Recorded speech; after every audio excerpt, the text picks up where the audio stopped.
కలిసి చేతులెత్తి ఆ ఒకనిని ఆరాధించాం. మనమందరము ఆ ఒకని పిల్లలమై ఉన్నాం, సంతతి అయి ఉన్నాం.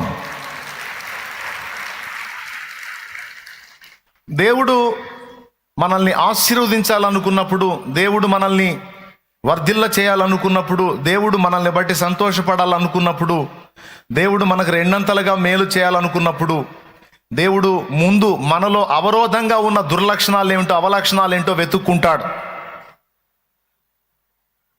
దేవుడు మనల్ని ఆశీర్వదించాలనుకున్నప్పుడు, రెండంతలుగా మేలు చేయాలనుకున్నప్పుడు, తన పాత్రలుగా వాడుకోవాలనుకున్నప్పుడు, వర్ధిల్ల చేయాలనుకున్నప్పుడు, మనకు అనేక ఆత్మల్ని ఇవ్వాలనుకున్నప్పుడు, మనల్ని తన పాత్రలుగా వాడుకోవాలనుకున్నప్పుడు, దేవుడు ముందు చేసే పని ఏంటో తెలుసా?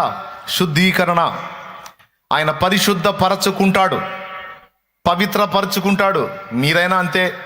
ఏ పాత్రనైనా మీరు వాడుకోవాలి అనుకుంటే ముందు దాన్ని నీళ్ల యొద్దకు తీసుకెళ్ళి కడుక్కుంటారు. ఫస్ట్ కడగడానికి ముందు దాన్ని అది ఎలా ఉందో చూస్తారు. చూసి ఎక్కడ దాన్ని మురికి ఉందో, మాలిన్యం ఉందో, అది బయట ఉందో లోపల ఉందో వెతుక్కొని, బయట లోపల కడుక్కొని తీసుకెళ్ళి అందులో రైస్ పోస్తారో, పప్పు పోస్తారో, ఏది వేస్తారో వేసి వాడకానికి మొదలు పెడతారు. కనీసం తాగే నీళ్లకు వాడే పాత్రతో సహా వాడకానికి ముందు శుభ్రపరచుట అనే ప్రక్రియ అనేది జరిగిద్ది.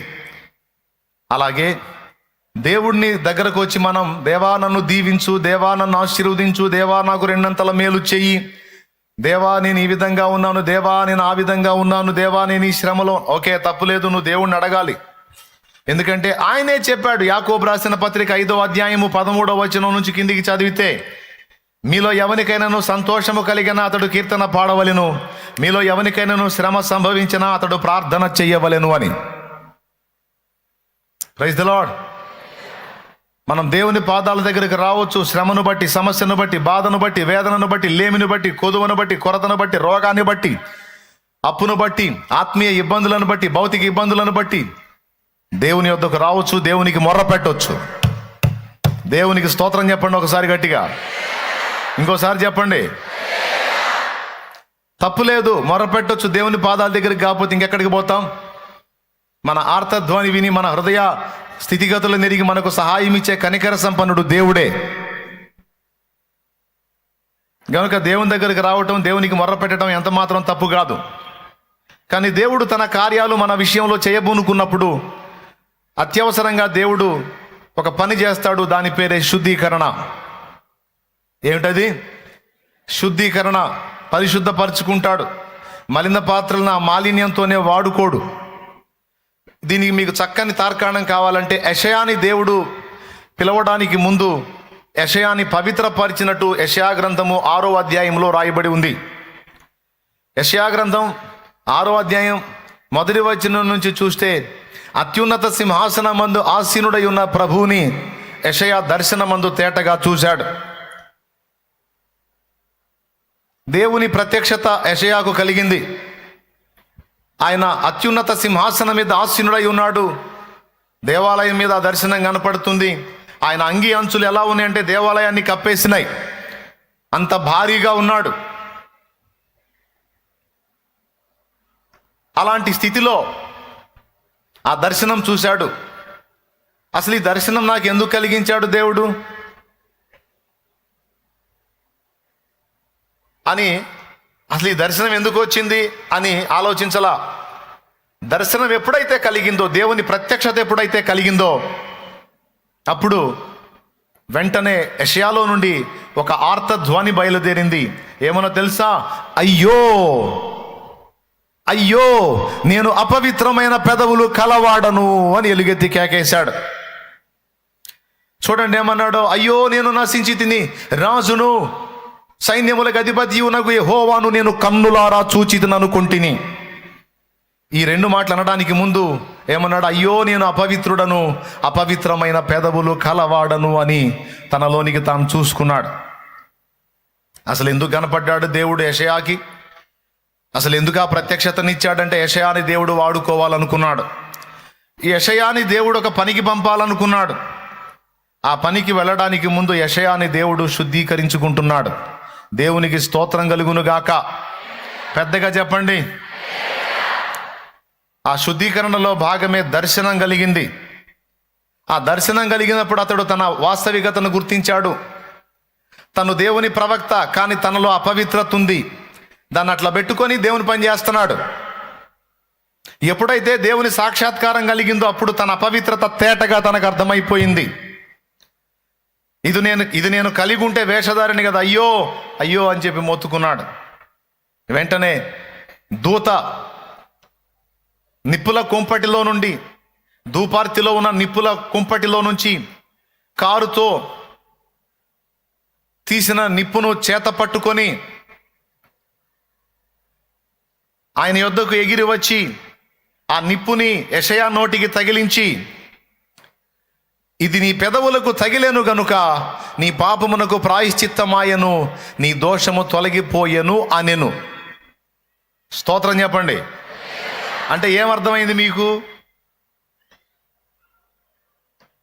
యెషయాని దేవుడు తన పనికి పిలవడానికి ముందు, తన పనిలో వాడుకోవడానికి ముందు దేవుడు తన దర్శనమిచ్చి ఆయన ప్రత్యక్షతలో యెషయా జీవితం ఏంటో యెషయాకు చూపించాడు.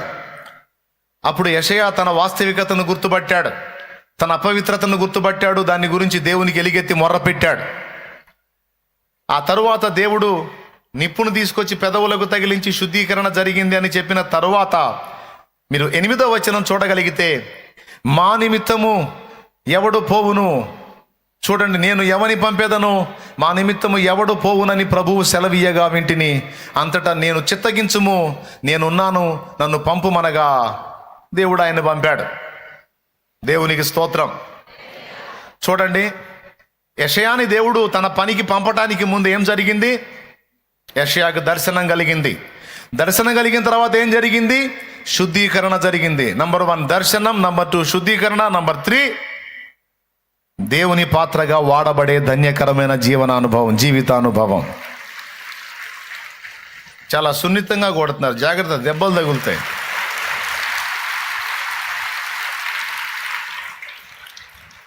హల్లెలూయా, హల్లెలూయా. రాత్రి ఏబు విషయంలో కూడా మీకు అదే సాక్ష్యం కనపడింది. ఏబు గ్రంథం 42లో ఏబే అన్నాడు, నిన్ను గూర్చిన వార్త నేను వింటిని, ఇప్పుడు నేను నిన్ను కనులారా చూచుచున్నాను, కనుక నన్ను నేను అసహించుకొని బూడిదలోను ధూళిలోను పడి పశ్చాత్తాపడుతున్నాను. దేవుడు ప్రత్యక్షం కాకముందు ఏబు బతికేందో ఏబుకు అర్థం కాల.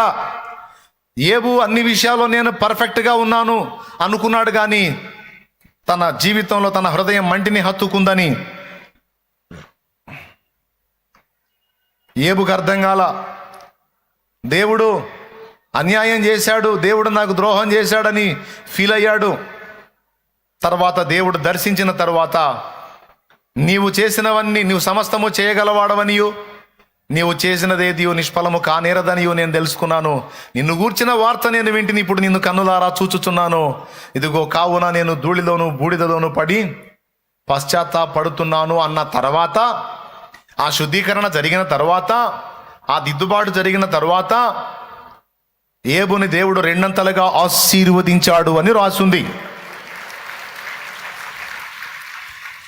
ఇప్పుడు చెప్పండి, దేవుడు తన పనికి నిన్ను వాడుకోవాలి అనుకున్నప్పుడు ముందేం జరగాల్సి ఉంది? శుద్ధీకరణ జరగాల్సి ఉంది.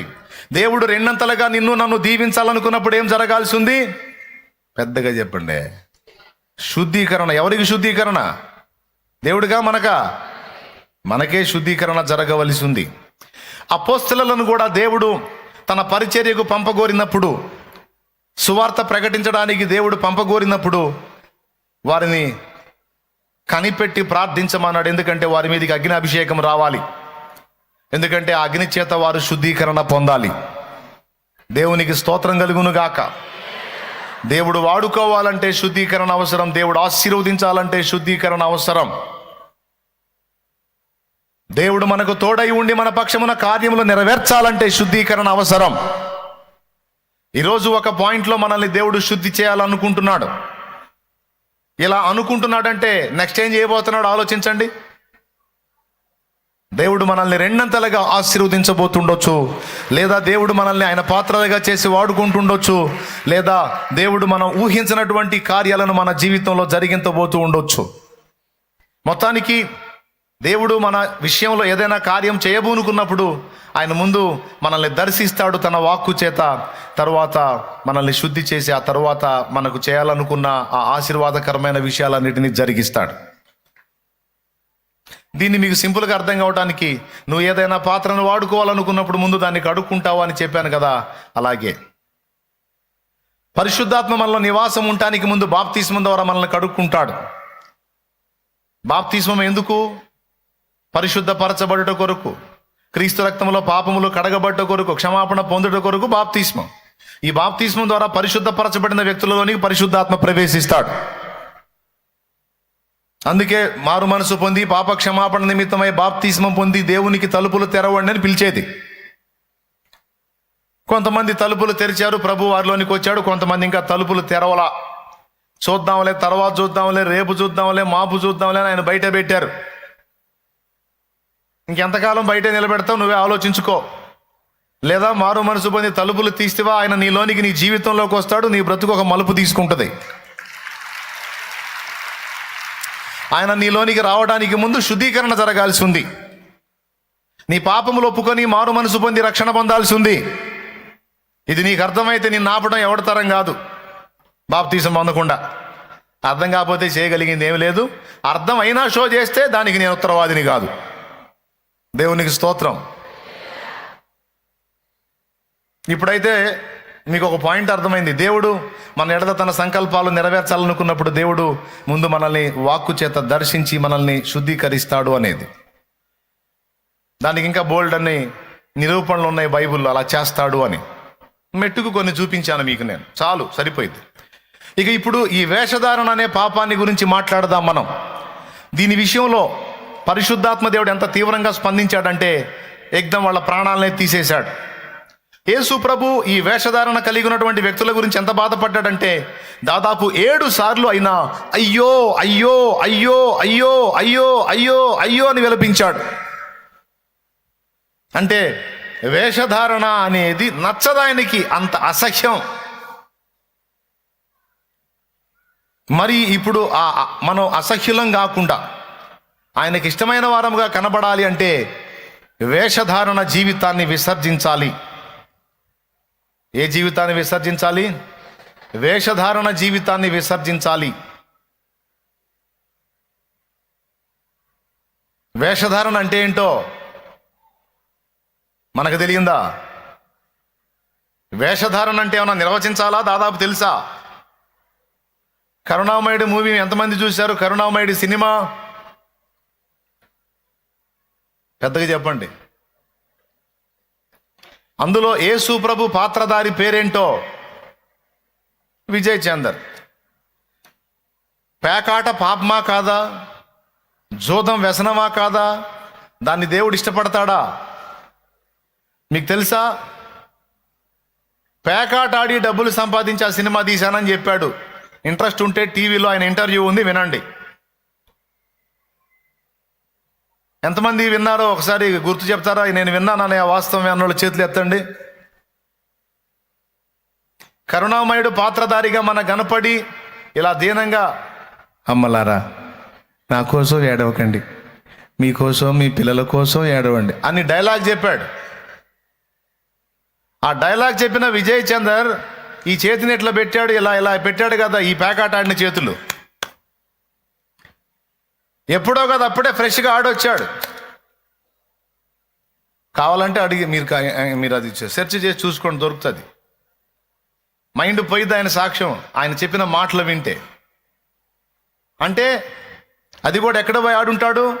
క్లబ్బులో ఆడుంటాడు. ఎలా ఆడుంటాడు? క్లబ్బులో ఎలాంటి పరిస్థితులు ఉంటాయి? మందు, సిగరెట్ అన్నీ ఉంటాయి కదా. ఏ పరిస్థితుల్లో ఆయన ఆ ఆట ఆడుంటాడు? ఎలా డబ్బు సంపాదించుంటాడు? కానీ ఒక డిఫరెంట్ ఆలోచన.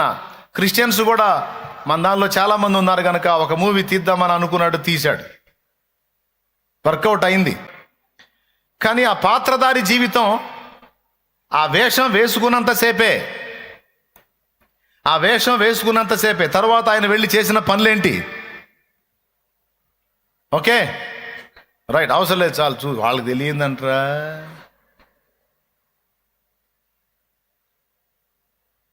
వాళ్ళకి తెలియందా? మనకన్నా బాగా తెలుసు.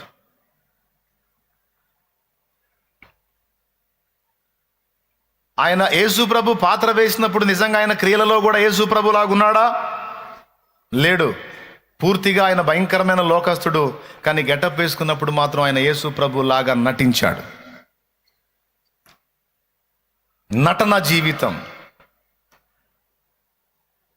వాస్తవంగా శాస్త్రులు పరిసయ్యుల విషయంలో ప్రభువుకి అదే కనపడింది. పై వాటినన్నిటినీ చాలా తీవ్రంగా చూపించి అసలైన దాన్ని నిర్లక్ష్యం చేసేటట్లు వాళ్ళు చేశారు. ఎలానో తెలుసా?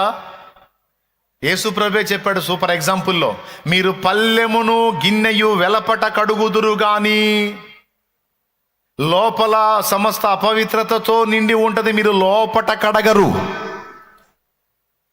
మీరు లోపట దోపుతోనూ అజితేంద్రియత్వంతోనూ నిండి ఉన్నారు. మీ హృదయం లోపల భయంకరమైన క్రౌర్యం, అసూయ, దుర్మార్గం, హేయమైనవి, నేను అసహించుకునేవి ఎన్నో ఉన్నాయి మీకు లోపట. కానీ మీరు వెలపట మాత్రం భక్తి పరుల్లా కనబడగోరి దీర్ఘ ప్రార్థనలు చేస్తూ, మీ రక్షరేకులు వెడల్పు చేస్తూ, సంత వీధులలో అందరికీ కనబడవలనని ప్రార్థనలు చేస్తూ, మిమ్మల్ని మీరు ఒక ప్రత్యేకమైన వ్యక్తులుగా చూపించుకుంటూ ప్రజలను మోసం చేస్తూ ఉన్నారు, ప్రజలను మోసగిస్తూ ఉన్నారు. ఇది వేషధారణ. ఒకవేళ నువ్వు బయటికి భక్తిపరుడుగా ఉండగోరితేవా, అంతరంగంలో కూడా భక్తిపరుడుగానే ఉండు. ప్రజల ముందు దేవునికి భయపడ్డవాడుగా, భయపడ్డదానిగా ఉండగోరితేవా, అంతరంగంలో కూడా దేవునికి భయపడే వ్యక్తిగా, భయపడేదానిగా ఉండు. కానీ ప్రజల ముందు ఏదో భక్తి నటిస్తూ పర్సనల్ లైఫ్లో హేయమైన కృత్యాలకు అడుగులు వేయటం, మళ్ళీ ఆ విషయంలో ఇంత కూడా ఫీలింగ్ లేకుండా, అరే నేను ఇలాంటి వ్యక్తిని ఇలా చేయకూడదు, నేను ఇలా ఉన్నాను, ఇది కరెక్ట్ కాదు అనే వీసుమంత పశ్చాత్తాపం కూడా లేకుండా, నిర్భీతిగా, నిర్భయముగా, నిర్లజ్జగా పాపాన్ని హృదయం నిండా కలిగుండి పైకి భక్తి నటించటం దేవునికి ఇష్టము లేదు.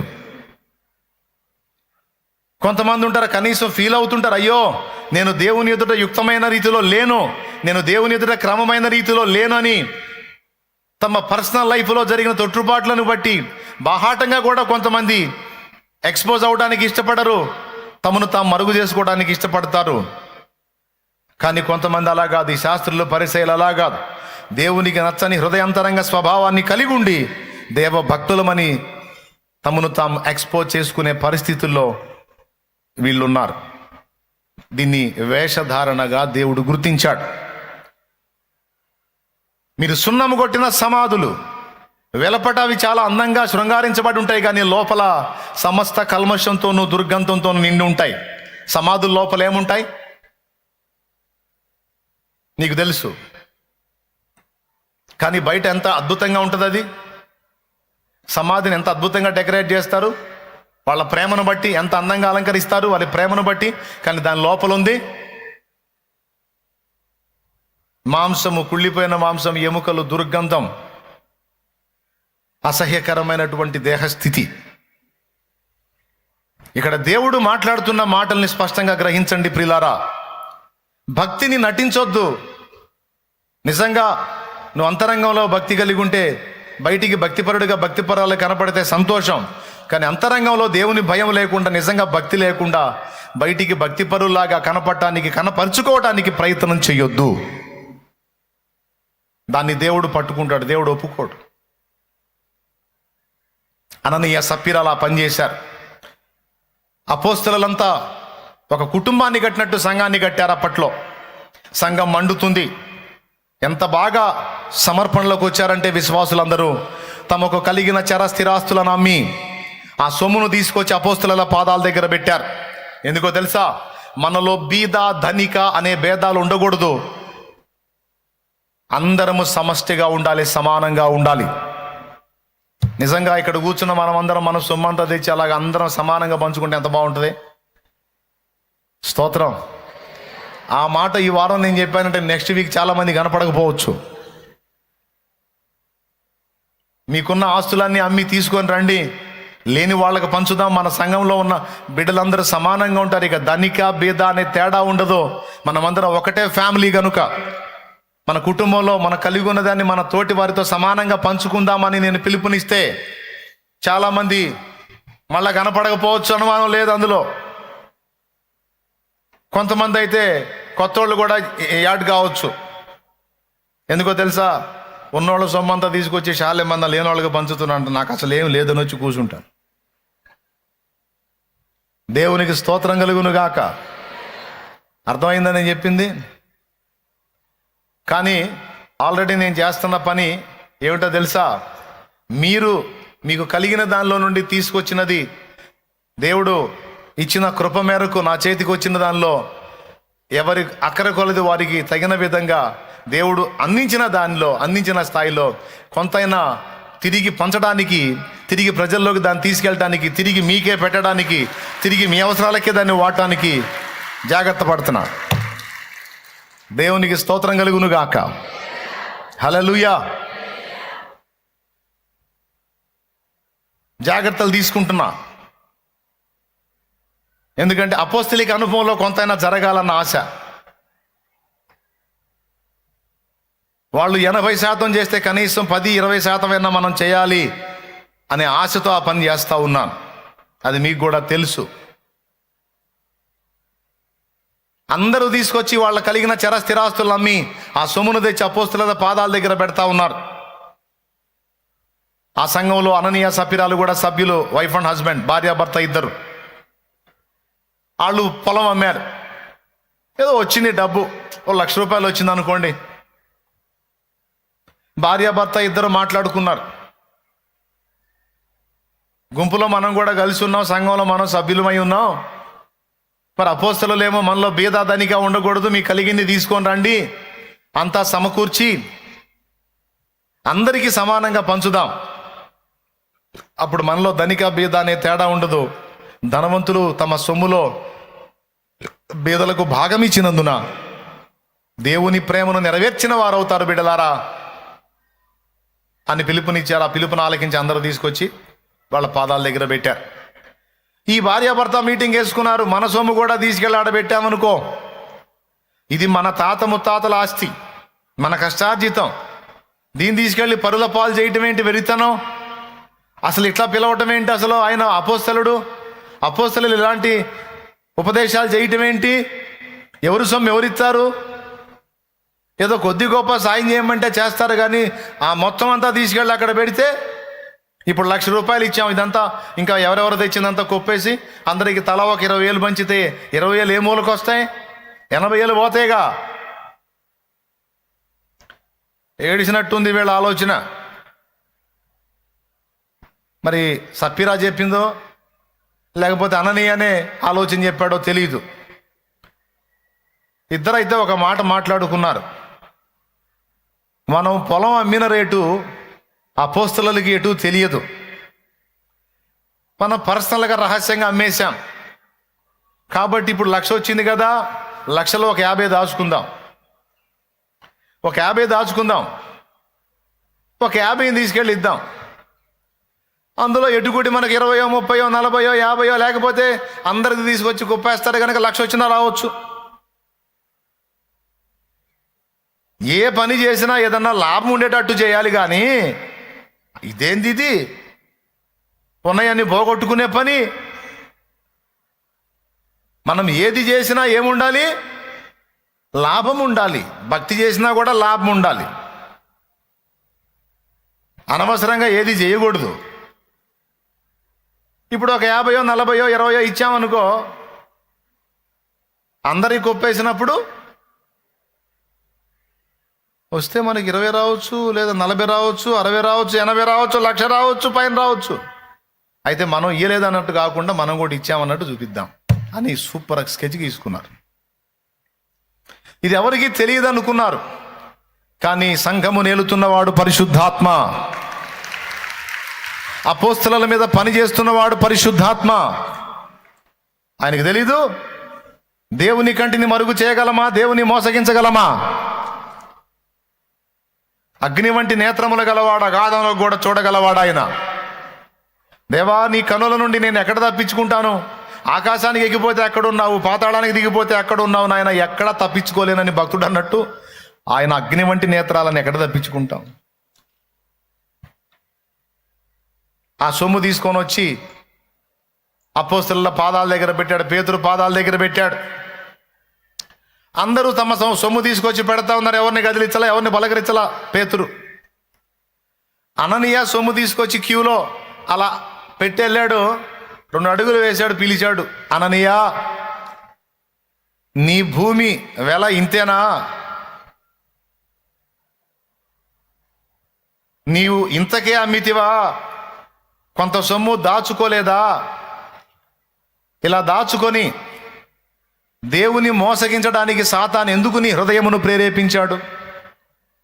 ఇలాంటి పరిస్థితిలోనికి నువ్వు వెళ్ళడానికి నీ హృదయంలో వాడికి స్థలం ఎందుకు ఇచ్చావు? ఇక్కడ ఒక రహస్యం బట్టబయలు చేస్తున్నాడు పేతురు. సాతాను నన్ను శోధించాడండి, సాతాను నన్ను శోధించాడండి, నేను పాపంలో పడ్డానండి, నేను పొరపాటులో పడ్డానండి, నేను అపవిత్రతలో పడ్డానండి, సాతాను నన్ను శోధించాడండి, సాతాను నన్ను శోధించాడండి. వాడు ఒకడు దొరికాడు కేసు పెట్టడానికి. కొంతమంది చేసేయన్ని చేసేదని సైతాన్ని ఇంత తెగ శోధిస్తున్నాడు అంట. బాగా వినండి, ఏమనుకోవద్దు. చేసేయన్ని చేస్తారు, మళ్ళీ సైతాన్ని ఇంత తెగ శోధిస్తున్నాడు.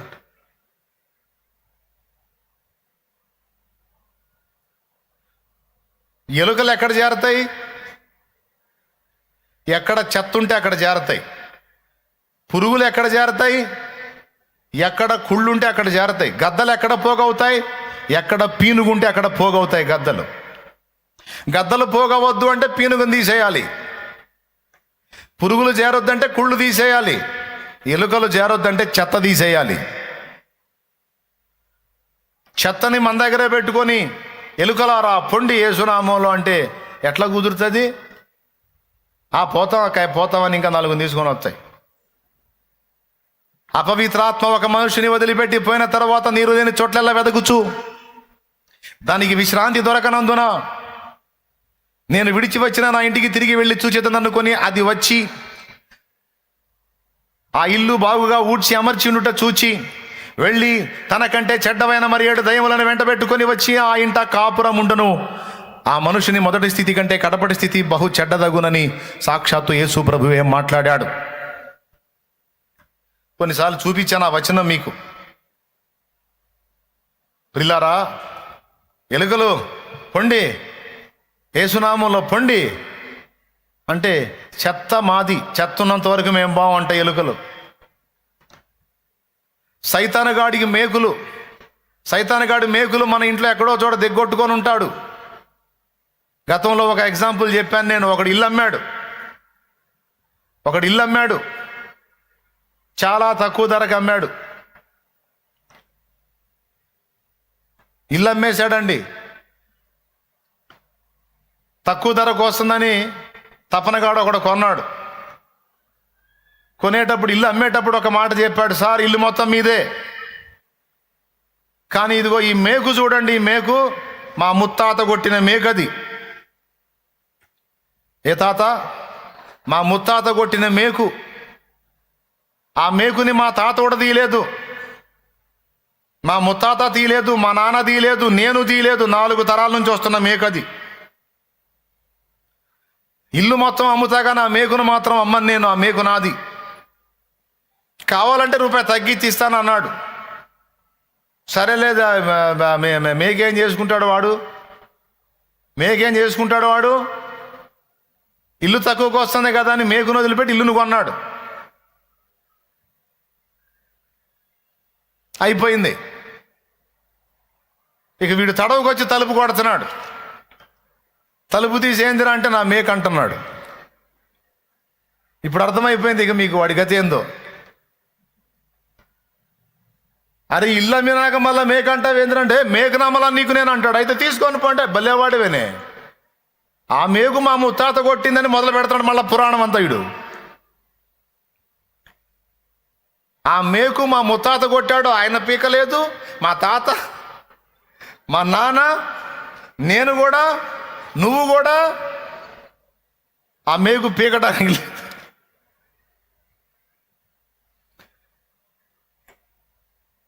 ఒప్పందం మీద సంతకం చేసే కదా ఇల్లు కొన్నావు. కర్మరా బాబు, ఇప్పుడు ఏం చేస్తావు? ఏం లేదు, మేకు చూసుకోవడానికి వచ్చా. మేకు చూసుకోవడానికి వచ్చా, సరిపో చూసుకోబో. ఇక మేకు కోసం అని వస్తున్నాడు, ఇంట్లో మొత్తం చూస్తున్నాడు. ఒక్కోసారి మధ్యాహ్నం వస్తాడు, భార్య తలుపులు తీసిద్ది. ఏందయ్యా అంటది, మేకు అంటాడు. నా భర్త లేడు, నేను ఒక్కదాన్నే ఉన్నాను. ఒక్కదాన్ని ఇవన్నీ లెక్కలు తీసి పక్కన పెట్టి, నా మేకు. ఒక్కోసారి పాపం పొద్దంతా చాయకి చేసి గాఢ నిద్రపోతూ ఉంటారు. ఈడు మధ్యరాత్రి వచ్చి తలుపు కొడతాడు. ఉలిక్కి పడలేసి తలుపు తీస్తారు. ఏందిరా? ఏంది మేకు? ఊరి నీ మేకు జావా, మమ్మల్ని జావు కొడుతున్నావు కదా. ఇక వాడు ఇల్లు ఉండగలడా? మీరు చెప్పండి, ప్రశాంతంగా ఉండగలడా? చివరికి ఏం చేయాల్సి వచ్చింది? సైతానగాడు తెలివిగా ఏం చేస్తాడో తెలుసా? ఇల్లు మొత్తం నీదే అంటాడు, కానీ వాడి సంబంధమైన మేకు ఏదో ఒకటి ఎక్కడో చోట గుచ్చి ఉంటాడక్కాయ్, గుచ్చి ఉంటాడన్నాయ్. దానికోసం వాడు వస్తాడు, దానికి సంబంధించి చెప్పడానికి వస్తాడు, వాడిది ఉందని చూపడానికి వస్తాడు, వాడికి హక్కుని వాడు నెరవేర్చుకోవడానికి వస్తాడు. వాడు మన దగ్గరకు రావద్దంటే వాడి సంబంధమైన మేకులు ఏ కోశానున్న పీకి బయటపడటం తప్ప మరో ప్రత్యామ్నాయం లేదు. ఎలుకలు రావద్దంటే చెత్త తీసి బయటపడాలి, పడవేయబడాలి. అప్పుడు ఎలుకలు ఆగిపోతాయి ఇంట్లో. ఆ దరిద్రం ఉన్నంత వరకు అవి వచ్చి, పురుగులు రావద్దు ఇంట్లో కంటే కుళ్ళు తీసి బయటపడేయాలి. అపవిత్రాత్మలు మనలోనికి రావద్దు అంటే, మన జీవితాల్లోకి రావద్దు అంటే, వాటికి సంబంధించినవి ఏవి కూడా మన దగ్గర ఉండకుండా జాగ్రత్త పడాలి, పోరాడాలి, వాటిని విసర్జించాలి, వాటి మీద యుద్ధం ప్రకటించాలి, వాటిని అసహించుకోవాలి, వాటిని నిరసించాలి, ఎదిరించాలి. దానికోసం దేవుని పాదాలు పట్టుకొని శక్తి పొందుకోవాలి.